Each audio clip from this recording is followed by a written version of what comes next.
भाई प्यारे दर्शकों को दिवाली की हार्दिक शुभकामनाएं और आशा करता हूं आप अपने परिवार वालों के साथ बहुत सारी खुशियां बटोरें। और आज हमें खुशी पाने का मौका मिला है डॉक्टर विवेक से। Full mouth dental implant treatment complete किया है। तो विवेक साहब, पहले तो अपना इंट्रोडक्शन देना पड़ेगा अपने व्यूअर्स को। हाँ, मेरा नाम विवेक है। मैं दिल्ली यूनिवर्सिटी के दयाल सिंह कॉलेज में असिस्टेंट प्रोफेसर हूँ। मैंने पूरी पढ़ाई यहीं से की है, graduation, MA, MPhil and PhD. क्या बात। और अब टीथ के कुछ इश्यूज़ को लेकर मैं यहाँ आया था और मैंने अपना इम्प्लांट कराया है। So I am feeling better now. So अभी ऑनगोइंग प्रोसेस है।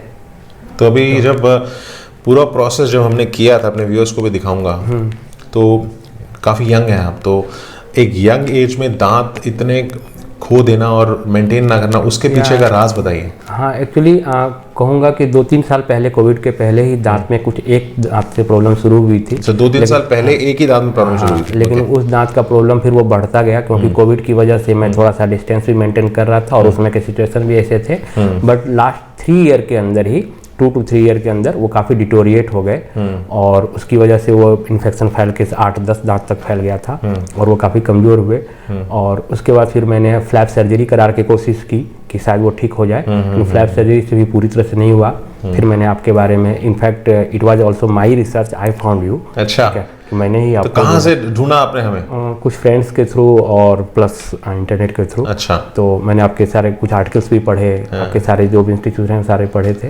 तो वो सारा करके फिर मैंने मतलब इसका क्रेडिट तो मैं ही लूँगा कि मैंने आपको ढूंढा और मैं ढूंढ के फिर यहाँ आया और फिर इट वॉज गुड कि मैंने सारी चीज़ें कराई। फिर आपके सजेशन को, क्योंकि मैं जितना भी सोचना था यहाँ आने तक सोचा, आने के बाद मैं डिसाइडेड था कि एक बार मैं आपके पास आने के बाद जो आप कहोगे, जैसे कहोगे मैं वैसे करूँगा। So once you suggested me कि इतने प्लांट की ज़रूरत है यहाँ पर, I agreed and within 2 to 3 days हमने अपॉइंटमेंट लिया आपका और वो कराया। एंड नो अब 1 मंथ कंप्लीट होने वाला है।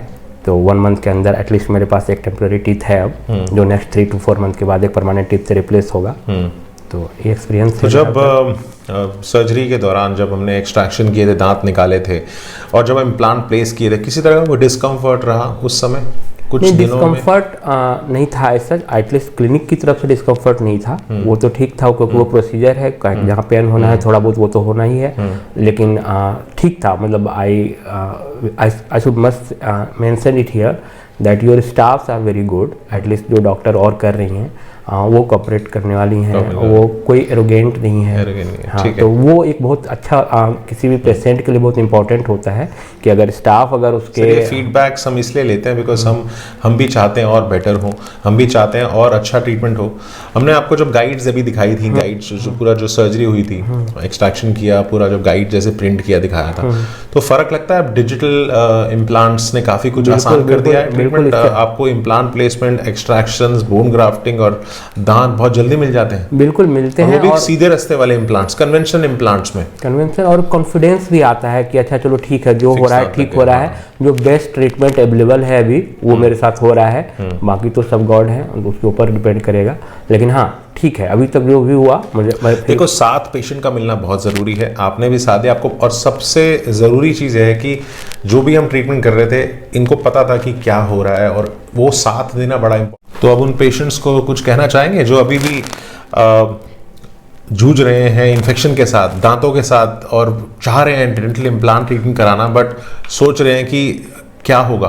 तो क्योंकि आपके जो सच्चे वर्ड्स है ना, उनको कहीं ना कहीं प्रभावित करेंगे। One thing I should must say कि किसी को भी अपने टीथ से रिलेटेड इश्यूज को इग्नोर नहीं करना चाहिए।